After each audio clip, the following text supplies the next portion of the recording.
2017, c'est le nom de code du plus grand exercice aérien au monde et c'est ici, en Israël, qu'il a eu lieu. 8 nations, 8 escadrilles et un symbole fort, 72 ans après la Seconde Guerre mondiale, des chasseurs allemands déployés dans le ciel israélien. Mathias Inbar a suivi ces entraînements, on regarde son reportage et on le retrouve tout de suite après. Qui l'aurait cru? 72 ans après la Deuxième Guerre mondiale, les avions de l'armée de l'air allemande, la fameuse Luftwaffe, survolent le ciel israélien. Suivi des avions de chasse floqués de l'étoile de David. La première fois que ces chasseurs allemands, 6 avions de type Eurofighter, sont déployés en Israël. Invités dans le cadre de l'exercice Blue Flag 2017, organisé tous les 2 ans. Le plus grand jamais réalisé dans le pays et pour l'heure, celui qui rassemble le plus d'armées de l'air au monde. Alors que nous étions en route avec tout notre détachement dans le ciel israélien, nous avons été interceptés par des avions de chasse israéliens pour nous amener ici à Ouvda. C'était un moment très spécial. 8 nations autour d'Israël, l'Allemagne donc, la France, également présente pour la première fois, les États-Unis, l'Italie, la Grèce, la Pologne et l'Inde. Un 9e pays aurait été évoqué sans que son nom soit précisé. Un seul objectif, améliorer la coopération aérienne.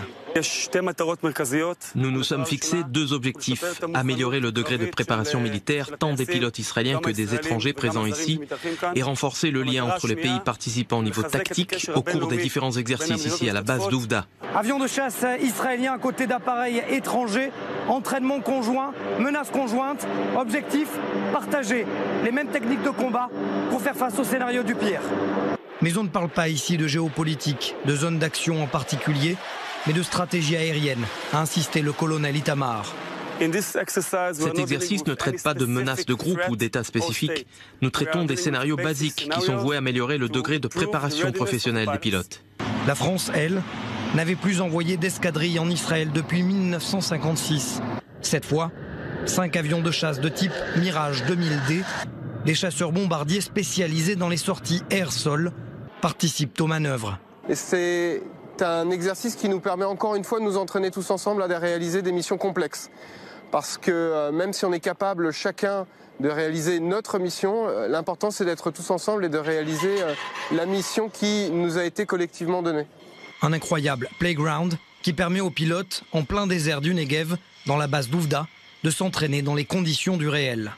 On a un camp rouge, on a un camp bleu, on peut être ponctuellement dans le camp bleu ou dans le camp rouge et on vise à s'entraîner encore une fois à des menaces qui ne sont pas clairement identifiées. Plus de 100 sorties par jour qui permettent à ces pilotes d'être prêts à affronter tout type de scénario, y compris les batteries de missiles anti-aériens de type Patriot et les drones de combat. Des dangers auxquels ont dû faire face récemment les pilotes israéliens face aux batteries de missiles syriens. Chaque pays est ici pour apprendre à être plus fort, plus expérimenté, plus réactif face aux autres forces qui sont dans les airs et au sol, et ainsi être capable d'assimiler tous ces enseignements une fois rentrés dans leurs bases respectives.